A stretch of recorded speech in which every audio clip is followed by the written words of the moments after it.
¿Qué tal, compañeros? Me presento, asesora.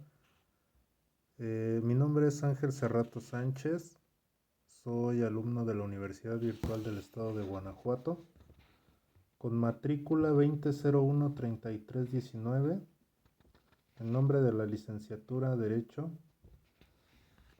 nombre de la materia Juicio de Amparo 1, volumen 2, nombre del reto, la jurisprudencia. Nombre del asesor, Sofía Pérez Fuentes, Sacramento. En este reto tenemos una serie de preguntas a las cuales les tenemos que dar su debida respuesta, del cual en la pregunta número 1 dice lo siguiente. Respecto al caso número 1, señala qué método de investigación, reiteración, contradicción de criterios o precedentes obligatorios se utilizó para la creación de dicha jurisprudencia.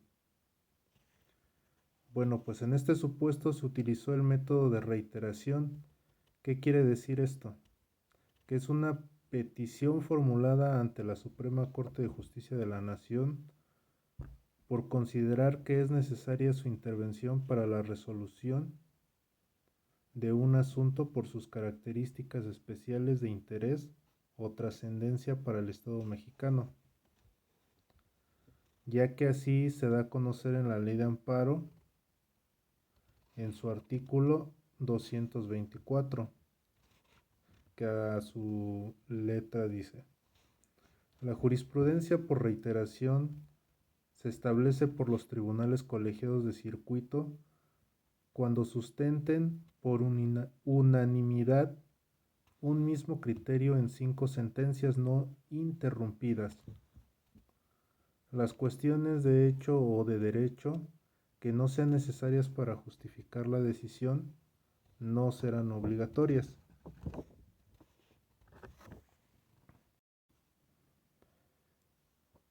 Bueno, pasamos a la siguiente pregunta, en donde nos dice: identifica cuáles son los razonamientos para que la jurisprudencia 1A diagonal J 93 2013 10A fuera sustituida por la jurisprudencia 1A diagonal J 78 diagonal 2018 10A, emitida por la primera sala de la Suprema Corte de Justicia de la Nación. El razonamiento en esta tesis 1A diagonal J 93 diagonal 2013 10A habla de que de no presentarse a comparecer el investigado, tendrá un apercibimiento de ley y se ordenará su aprehensión.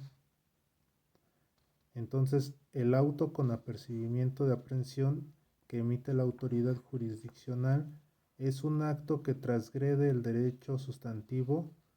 a la libertad deambulatoria de la persona apercibida y que coloca al individuo en una situación ineludible de obediencia ante un mandato judicial,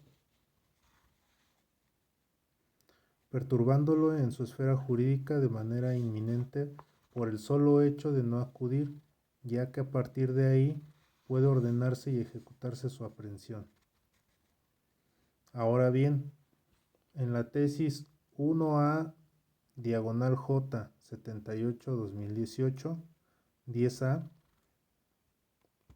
interrumpe la jurisprudencia anterior por tener una nueva reflexión, ya que estima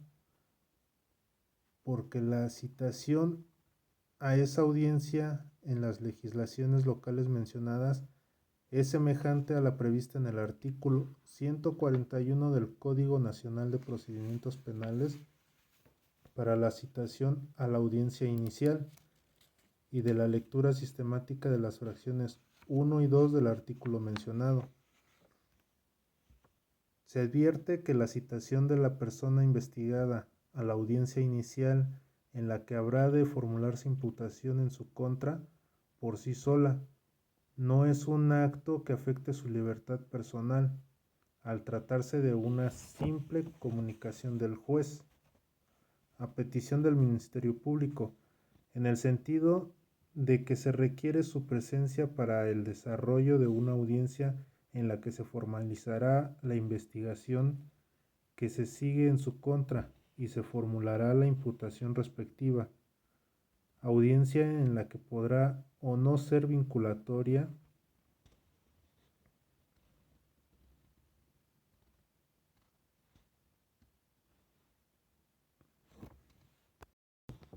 a proceso y en su caso sometido a una medida cautelar.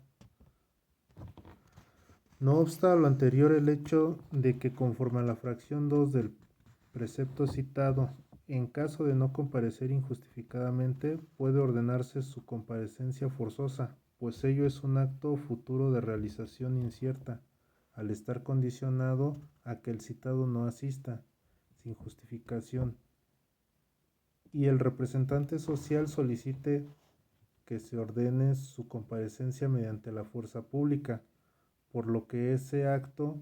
de comunicación como tal no incide en la libertad personal del citado. De ahí que contra el auto que ordena la citación del investigado a la audiencia inicial es improcedente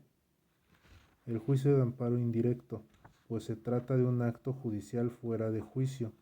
que no afecta a la libertad de la persona del quejoso.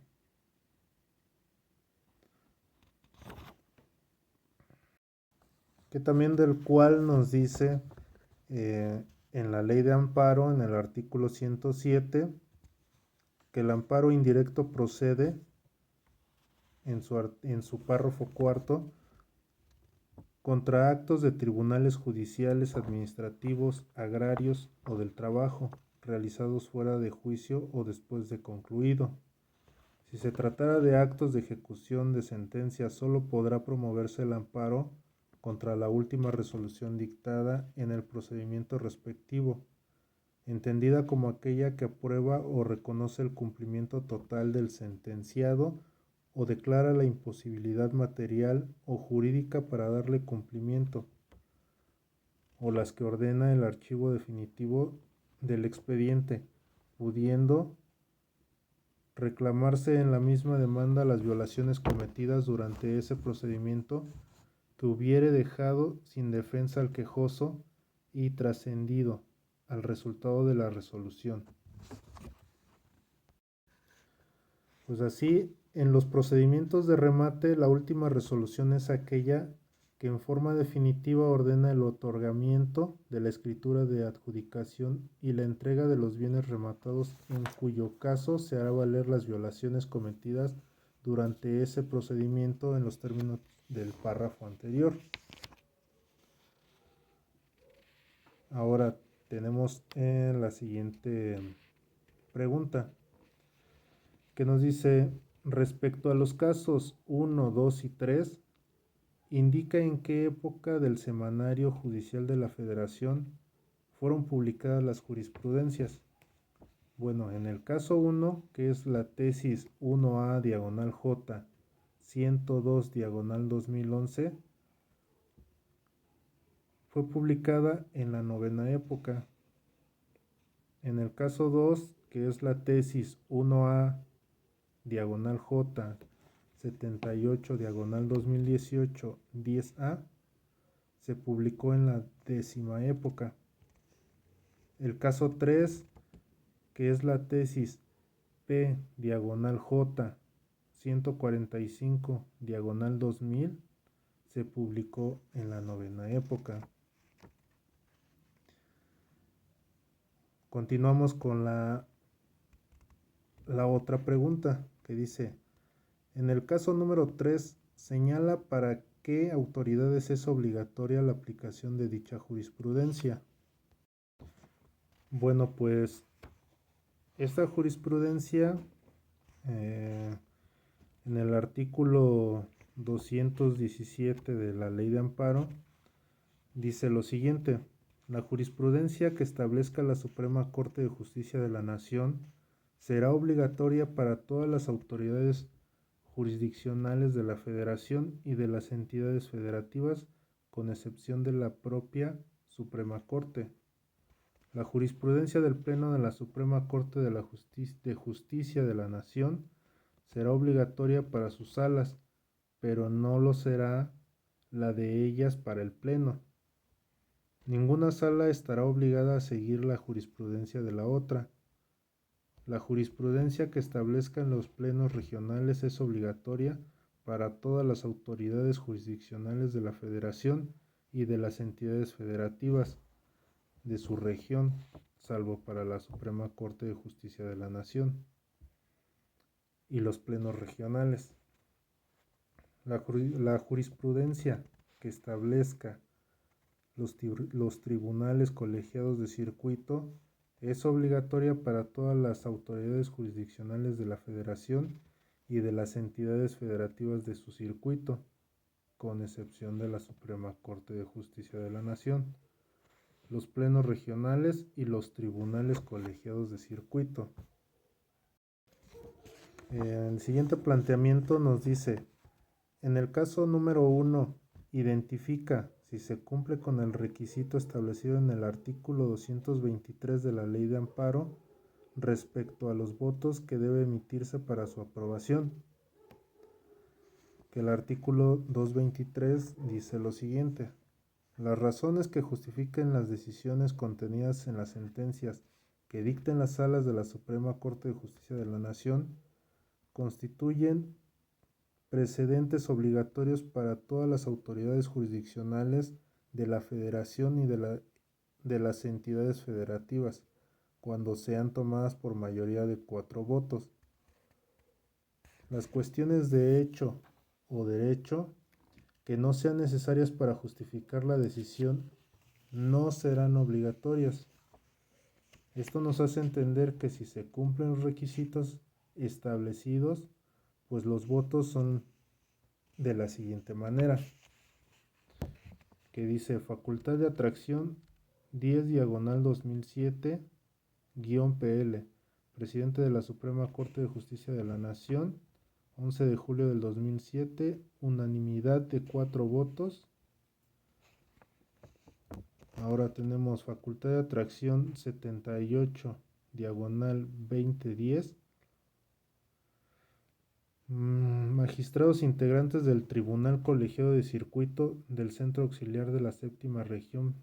29 de septiembre del 2010, unanimidad de 4 votos. Tenemos el siguiente: facultad de atracción 120/2010,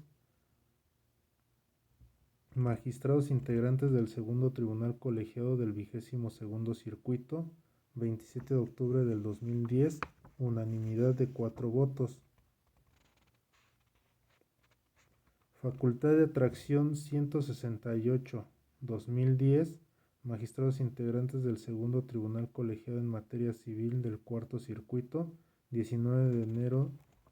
del 2011, unanimidad de 4 votos. Facultad de atracción 13/2011, 11º Tribunal Colegiado en Materia Administrativa del Primer Circuito, con apoyo del Segundo Tribunal Colegiado de Circuito del Centro Auxiliar de la Primera Región, 9 de marzo del 2011, 5 votos. Bueno, con este entendemos que sí se cumplió. Sí se cumplió el requisito establecido en el artículo 223, del cual nos dice que